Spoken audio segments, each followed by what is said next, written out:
south winds 10 to 15 miles an hour, shifting to the west after midnight. Winds.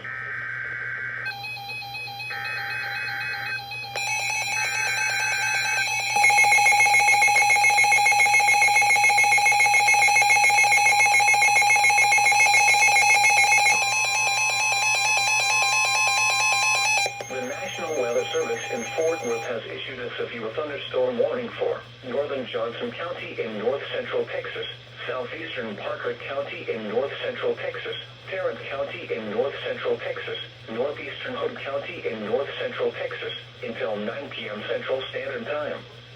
At 8:24 p.m. Central Standard Time, a severe thunderstorm was located near Benbrook, moving east at 60 miles per hour. Hazard, 60 miles per hour wind gusts. Source, radar indicated. Impact, expects damage to roofs, siding, and trees.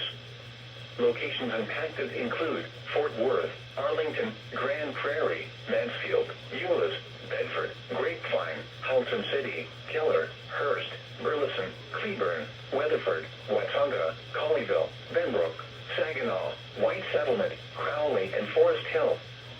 For your protection, get inside a sturdy structure and stay away from windows.